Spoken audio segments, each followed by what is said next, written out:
j'aime. Allez, donc salut Max. Bonjour Loïc. Alors, je suis super content aujourd'hui de te recevoir sur la chaîne puisque tu es un follower de longue date et tu es membre du RFLJ Auto Club d'ailleurs. Et aujourd'hui, tu viens nous présenter ta voiture, ton petit bébé, ta Madeleine de Proust. Juste avant, je veux juste te faire un petit peu de pub parce que tu es présent aussi sur Instagram avec le compte L7C Max. Je vous mets le lien dans la description si vous voulez aller faire un tour. Et Max nous présente de temps à autre sa collection de catalogues. Et Dieu sait, moi j'y suis allé il y a quelques jours, Dieu sait s'il en a. Donc voilà, vous allez connaître plein de choses avec Max. C'est lui des fois, par exemple, si vous avez suivi d'anciennes vidéos, c'est lui qui nous donne des infos, notamment sur la R21. C'était le cas où la présentation, enfin pas la présentation, mais l'histoire un petit peu de la Renault Laguna 1, c'était tes écrits que j'avais dictés à l'oral. Donc voilà, donc aujourd'hui, tu nous présentes cette voiture. Je te présente cette voiture qui est la mienne. Alors, il s'agit d'une Seat Leon MK3, donc troisième génération de Seat Leon.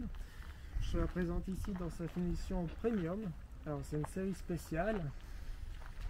C'est l'équivalent d'une finition haut de gamme, puisqu'elle est basée sur une finition style. Et comme il n'y avait pas de finition entre les versions style et FR, ils ont ajouté des séries spéciales, comme la Black Aero qui était à destination plus sportive, mais aussi cette finition premium qui est plus dotée luxe que sportif. Voilà. Donc tu peux la retrouver ici dans sa couleur gris pyrénéen, donc un joli gris anthracite. Métallisé du coup, hein. J'ai l'impression. Il est métallisé là? Métallisé, ouais. Exactement. Ouais. Donc très belle couleur, qui a des reflets un peu marron lors des couchers de soleil. Ah ouais. Donc très belle couleur. J'ai de superbes jantes également, des jantes nommées premium, avec les valves de pneus Badge Seat d'ailleurs, que j'ai acheté récemment. Alors c'est quelle taille là sur tes pneus? Alors là je suis en 205/55 R17. Donc le train de pneus avant a été changé l'an dernier. Donc je suis passé sur du Michelin. J'ai été livré sur du Hankook il y a de ça 8 ans aujourd'hui. Alors la Seat Leon, c'est beaucoup de petits détails. Donc on va commencer par le début, c'est-à-dire que il faut savoir que la Seat Leon, c'est la première berline compacte avec dotée de série de feux entièrement à LED à l'avant. D'accord. C'est-à-dire qu'on a la signature de jour, le clignotant, les feux de position et les feux de route, et les feux de croisement également, qui sont entièrement à LED. Alors, ce que j'aime beaucoup sur cette génération de Leon, c'est la cohérence dans le thème du triangle. Ouais. Tu peux retrouver le triangle un peu partout, dans la découpe du phare, dans la découpe de la calandre supérieure, mais aussi inférieure. Donc, on a des arêtes très vives. Ouais. Les jantes reprennent également ce petit côté triangulaire. On a le rétro aussi. On a le rétro qui est très dessiné, et il faut savoir qu'à cette époque-là, les normes européennes venaient de changer et il fallait imposer le fait de pouvoir voir un enfant assis au niveau de la roue arrière. Donc il y a beaucoup de voitures de cette époque-là où les rétroviseurs sont plutôt disgracieux, et là le designer qui est Alessandro Messonero a travaillé un peu le design du rétro et est venu découper de cette manière, de manière à le rendre plus léger, avec une bande de LED qui vient jusqu'à l'intérieur du feu pour donner un rappel de clignotant. Ah ouais, exact, c'est pas mal. Donc c'est vraiment très joli. Ce que j'aime beaucoup aussi, c'est ces deux lignes qui viennent couper la carrosserie, enfin qui viennent couper la ligne, qu'on retrouvait déjà sur la Seat Leon 2 et qu'on a retrouvé aussi sur les Citroën C4 2. Rappelle-toi Loïc. Ouais.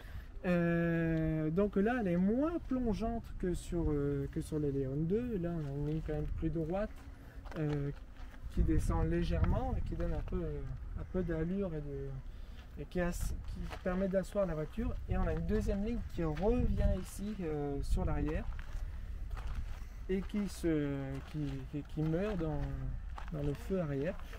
Alors dans les feux arrière, on retrouve encore ce thème du triangle un peu partout. Alors je rebondis sur ça, pour ceux qui étaient là il y a très longtemps. Au début de la chaîne, on avait parlé d'une Seat Ibiza de même époque, hein, c'était Exactement. la même génération. Oui. Et on avait parlé justement de cette forme triangulaire qui se retrouvait un peu partout dans la voiture, donc ça me fait penser à ça. Et l'élément triangulaire, tu peux aussi également retrouver dans le logo qui a été dessiné à cette époque-là. Tu peux retrouver. Ah, il a été redessiné? Il avait été redessiné à l'occasion des Léon 3 pour justement d'accord. donner ce style. Ok. Alors, c'est une voiture que j'ai découvert en 2011 sous le concept de Seat IBE, Monde automobile de Paris. Et je suis tombé amoureux de ce concept car. Et 2 ans plus tard, j'ai eu la chance, toujours au Monde automobile de Paris, parce qu'à l'époque, on avait encore cette chance de ne pas être trop spoilé par les images d'internet. Donc j'avais découvert cette voiture qui m'avait énormément plu. Et ce jour-là, je m'étais dit, un jour, j'aurai cette fameuse Seat Leon. Et j'ai mis du temps, j'ai mis beaucoup de temps, et puis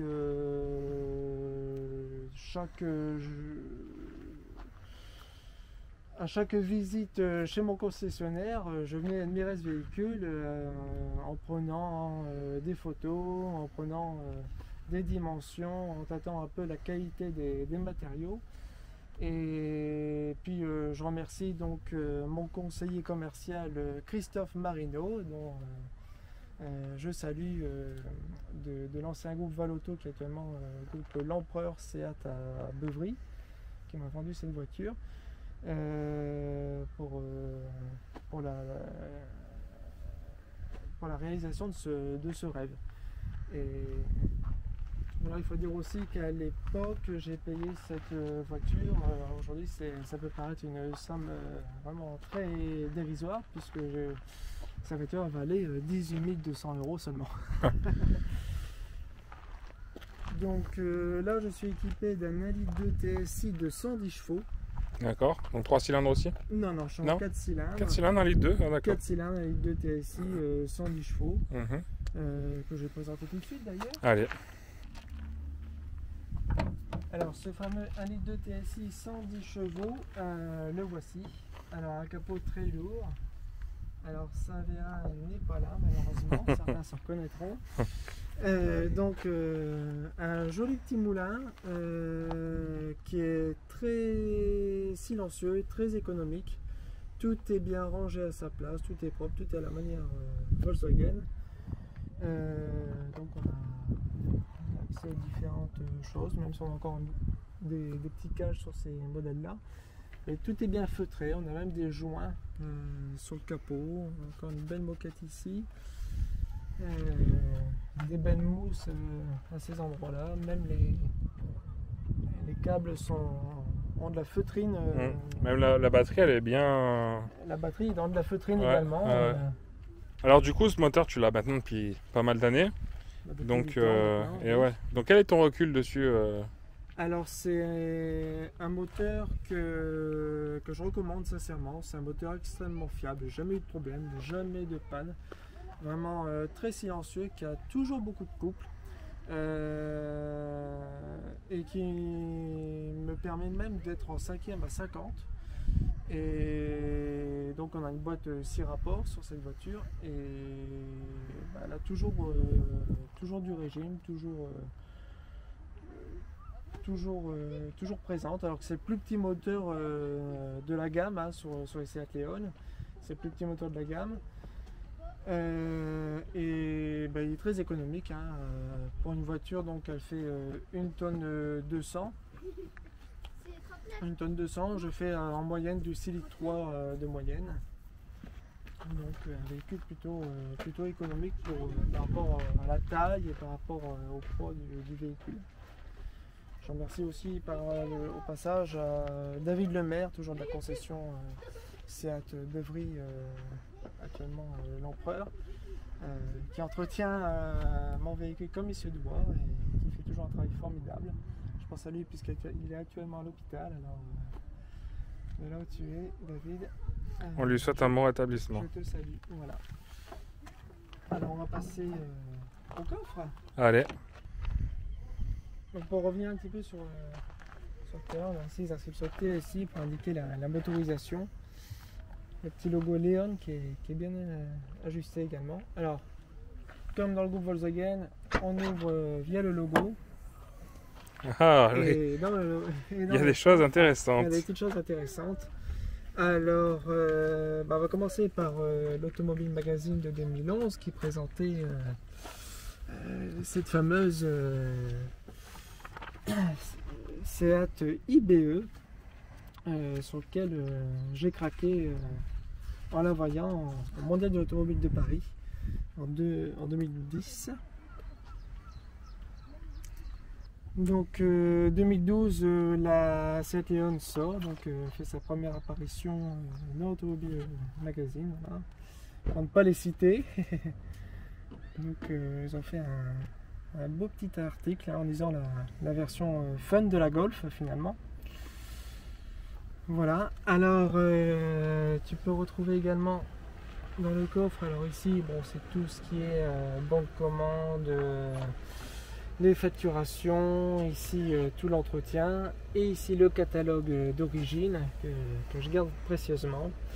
Donc qui présente, parce que voilà, on ne l'a pas cité jusqu'à présent, mais la Leon a existé donc en finition 5 portes, en SC donc finition coupée, et en ST la version Sport Tourer, donc le break, mais aussi en 4 roues, enfin en version 4x4, avec la finition Expérience. Donc un joli petit catalogue qui illustre bien le modèle et qui m'a bien fait rêver pendant des années jusqu'à l'acquisition de mon propre véhicule. Pour revenir au jour de la livraison, j'ai été livré avec une petite bouteille de champagne. Voilà, pour ne pas faire de marque, bon, elle a été bue hein, depuis le temps, elle a été digérée. Cette petite boîte qui est très intéressante, une petite boîte Seat qui comprend le double de clés, voilà, un porte-clés Seat, un stylo, un port USB-C avec un adaptateur USB, une prise USB avec différentes sorties et une petite microfibre. Voilà, ici il y a la carte du conseiller commercial qui me l'a vendu. Voilà, et je ne me balade jamais sans ma sainte nénette. Chevalier la nénette. Chevalier la nénette, voilà.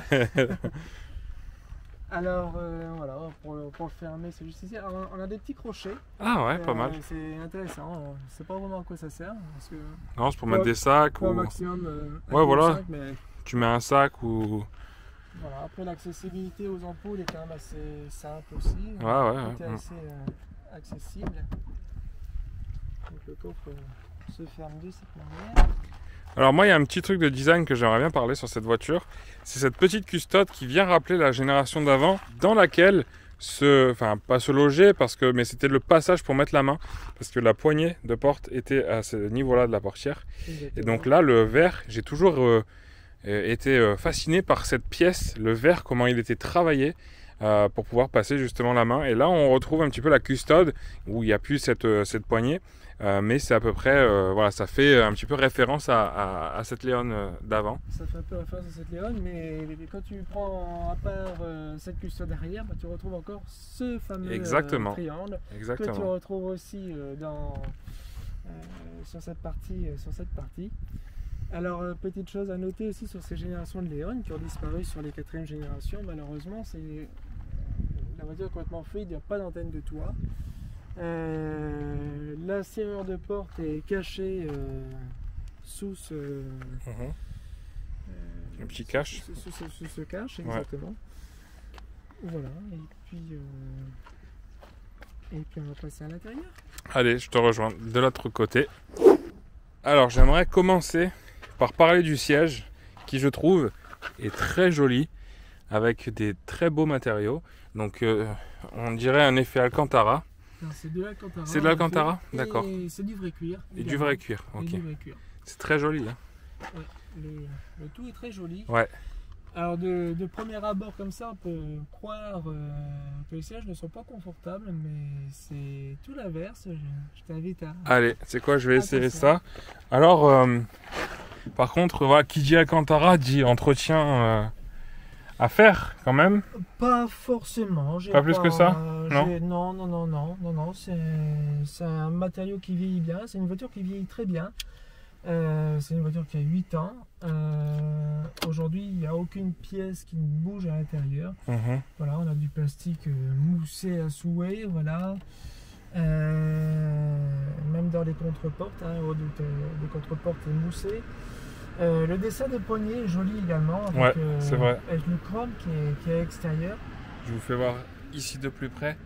Regardez cette pièce comme elle est très jolie, très bien travaillée. Et avec du coup, ouais, cette partie chrome qui vient donc entourer la poignée en plastique, je la trouve vraiment très jolie. Et toujours en parlant des contreportes, on va rester sur ça un instant. Regarde le travail qui a été fait. On a cette ligne qui vient épouser le haut du tableau de bord. Ah oui. Et la ligne de l'accoudoir qui vient épouser le bas du tableau de bord. Alors je vais fermer la portière, je vais vous faire voir ça. Ah ouais, en effet, c'est... Ah ouais. Et en fait, tout est extrêmement travaillé. Ouais. Et ça d'ailleurs, cette partie-là, on retrouve sur la génération d'après, hein, puisque là, il y a le bandeau lumineux qui... Et sur la génération d'après qu'on retrouve également, et qui est doté d'une LED lumineuse. Alors tiens, petite anecdote dont on ne parle jamais. Je vois que l'intérieur de porte, là, au niveau de l'aile, eh bien, il y a un espèce de capitonnage en polystyrène. Exactement, oui, c'est encore de l'insonorisant qui a été ajouté. Et ça, c'est quelque chose qu'on retrouve très rarement, hein. J'avais jamais vu ça. Donc c'est pas mal. Et petit détail aussi que j'apprécie également, c'est le fait, bon c'est commun au groupe Volkswagen, mais c'est les joints de portière qui sont travaillés de manière à ce qu'on ne les voit pas. Ils sont juste derrière. Ah, c'est vrai, exact. Et on a un plafonnier qui est très clair, très blanc. Bah ouais, ça commence dès les montants, hein, finalement. Ça commence dès les montants. Et voilà, on a une ceinture de caisse qui arrive à hauteur d'épaule. Et on se sent en sécurité. On a un tableau de bord qui est quand même assez éloigné. Et on a un tableau de bord qui est complètement orienté vers le conducteur. Tu peux voir cette partie qui est orientée vers moi, et cette partie ici qui est orientée vers moi, c'est qu'on a vraiment c'est vrai. Alors on peut retrouver donc sur la contre-porte donc le reliage des rétroviseurs, donc qui est dégivrant et rabattable électriquement, voilà, qui a une jolie signature à la fermeture. Voilà, les 4 vitres impulsionnelles, les vitres, les feux automatiques.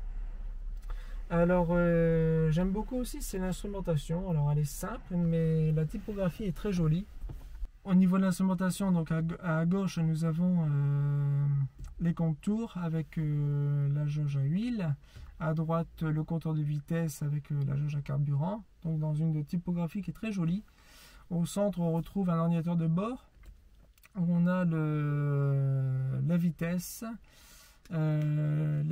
moyenne, le trajet, la durée du trajet qui n'a pas été mise depuis un petit moment, la consommation de la climatisation, ça c'est intéressant, on voit assez rarement. Ouais, c'est clair. L'autonomie, la consommation moyenne, donc je suis à 6,3 litres en moyenne à peu près. Voilà, la consommation instantanée, la température de liquide de refroidissement, la température d'huile, la vitesse. À côté de ça, on peut retrouver les instructions de navigation. Alors ce qui est rigolo, c'est les couleurs qui changent lorsque tu changes de mode. Tu vois, la vitesse, tout ce qui est en relation avec la conduite, c'est jaune. Tout ce qui est en relation avec le GPS, c'est bleu. Tu retrouves l'audio en rouge. Voilà, Demis Roussos. Certains se reconnaîtront. On n'a pas la cassette, mais Demis est parmi nous. Le téléphone, le statut de la voiture. Et on retourne sur les données de la conduite. Voilà, alors un joli petit volant, pas trop grand, pas trop petit, avec la fonction du téléphone, la fonction vocale, bon, qui fonctionne bien quand même pour l'époque. La forme du triangle, on la retrouve une nouvelle fois sur le tableau de bord avec ce dessin, encore une nouvelle fois. On a un écran qui paraît petit aujourd'hui, mais voilà, à l'époque c'était quand même un beau petit écran de 6 pouces, si je ne dis pas de bêtises, qui avait une spécificité, c'est-à-dire que lorsque tu approches ta main, telle une instruction qui arrive vers toi. Donc tu as la radio, donc tu as les médias, le téléphone, la commande vocale, le GPS, les infos trafic, les statuts de la voiture. Donc là, il indique comme quoi les portes sont ouvertes. On peut retrouver les commandes de la climatisation, les consommations. On a aussi un éco-point, enfin les éco-points. Alors, je suis à 9,4 sur 10, donc c'est plutôt pas mal. Avec les éco-conseils. Et puis on retrouve le statut de la voiture. Ici sur le menu principal, on a un joli petit menu avec Full Link. En fait, on a Apple CarPlay, Android Auto. On peut retrouver les images, configurer son véhicule, les réglages et tout ce qui s'ensuit. Juste en dessous, donc on retrouve cette petite instrumentation qui est très agréable, c'est-à-dire que la paume de la main posée sur le levier de vitesse, on a directement accès au feu de détresse, aux aides au stationnement avant et arrière, doté également de la caméra de recul, donc chose intéressante. Ici on a la commande du start and stop, les commandes de la climatisation automatique, donc Bison, et quand on appuie ici ça permet de l'avoir de manière monozone. Et pour les adeptes d'écran tactile, il suffit d'appuyer sur Setup et puis tu peux régler ici de manière tactile ta climatisation. Alors je vois pas trop l'utilité d'avoir mis une double fonction comme ça, mais ça a le mérite d'être là. Alors ici on a un rangement qui est quand même assez pratique pour mettre le téléphone. On a une prise USB, une prise jack, une boîte de vitesse aux 6 rapports. Alors là je pense souvent à toi Loïc quand je passe à marche arrière, puisque dans le groupe Volkswagen, comme chez Fiat de ta première Punto, la marche arrière se fait en appuyant. Donc pour ceux qui ont la référence, voilà. Alors ici sur la console centrale, on a un porte-gobelet avec un cendrier, un allume-cigare qui est caché ici. D'accord. Voilà. Ok. Un frein de stationnement manuel. Et ici un petit rangement. Et puis l'accoudoir qui est très agréable parce qu'il se règle vraiment presque au millimètre et c'est vraiment très intéressant. On peut vraiment configurer à sa conduite. Alors cette Léon ici est aussi dotée de sièges lombaires pour le conducteur et pour le passager, ce qui est intéressant. Et ici on a une boîte à gants. Et dans la boîte à gants, tu peux retrouver un lecteur CD, voilà, qui est juste ici. D'accord. Et 2 ports SD. Alors il y a un port SD qui est pour le GPS et le deuxième pour la musique. D'accord, pas mal. Ouais. Alors on a le rétroviseur électrochromatique, les miroirs de courtoisie avec les petites lumières. Alors tout est en douceur, tout est doux. Les commandes, même les commandes sont douces. Donc là c'est là où on voit qu'ils récupèrent des pièces d'anciennes Volkswagen parce que c'est une pièce des Golf 5. Ah ouais. Cette partie-là, et bon, elle ne prend pas une ride. On a des poignées pour chaque passager, qui est très agréable au toucher, et du plastique et qui revient très délicatement également. Tu peux remarquer aussi le repose-pied qui est entièrement en plastique, donc pour éviter de salir. Voilà, et ici on a la clé de contact. Alors, qui est assez grosse encore pour une voiture de 2017. Qui est assez grosse, mais qui a une petite fonctionnalité qui est assez amusante que je te montrerai tout à l'heure, Loïc. Voilà. On va passer à l'arrière. Allez, on passe à l'arrière.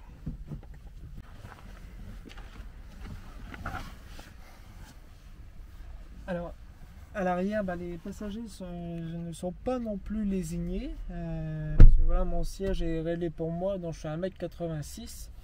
Donc voilà, on rentre 2 fois 1m86. On retrouve le dessin des portières qui est assez amusante aussi, puisque la ligne de la portière rejoint le bout de cet ensemble. On a des poches aumônières pour les passagers, des bus d'aération de chaque côté, donc des vitres impulsionnelles, et tu peux retrouver ce qui est assez rare aussi, des petits porte-manteaux sur les côtés. Et ici tu peux retrouver un accoudoir central avec des portes gobelets et une trappe à ski. Que tu peux ouvrir depuis le coffre aussi. On peut ouvrir depuis le coffre, ouais. Que beaucoup de marques ne font pas. Ouais, donc il y a le système vrai. Isofix également qui est intéressant pour ceux qui ont des jeunes enfants. Ouais. Et là aussi donc une banquette qui a l'image de l'avant avec le cuir et l'Alcantara. Donc très intéressant. Et pour abattre les sièges, quelque chose de très pratique, c'est qu'on a ici une petite attache pour les ceintures. Et ça, c'est vrai que quand on remet les dossiers des banquettes, souvent on est un peu embêté parce tu as la ceinture qui se met au milieu, etc. Là, au moins, elle est bien fixée et tu peux manipuler la banquette tranquillement sans te soucier de ces ceintures. Exactement.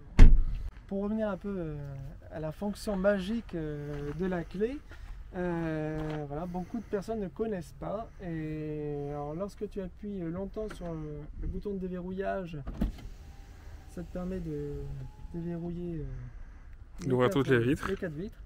Et lorsque tu appuies longtemps sur le bouton pour verrouiller la voiture, ça ferme les 4 vitres et les rétroviseurs se rabattent. J'ai la même chose sur la DS4. Voilà. Mais c'est vrai que moi, pour la petite anecdote, j'ai découvert cette manipulation sur une Golf 5. Voilà. Voilà. Donc j'ai appris ça et j'avais essayé après sur la DS4 et ça le fait aussi. Voilà, après on attrape un carburant qui est bien dessiné également.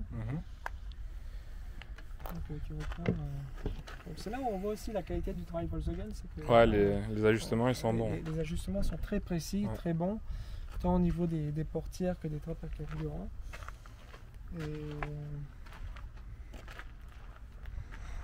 Voilà, c'est vraiment une voiture coup de cœur, sincèrement. Alors j'ai eu beaucoup de voitures, mais c'est vraiment une voiture que je garderai jusqu'au bout. Voilà. Mon conseiller commercial, Christophe, qui se reconnaîtra, me demande souvent alors quand est-ce que vous changez votre voiture. J'ai dit la changer, je ne la changerai pas, mais s'il faudra racheter une prochaine Léon, ce sera une voiture supplémentaire, mais celle-ci elle restera le plus longtemps possible. Voilà.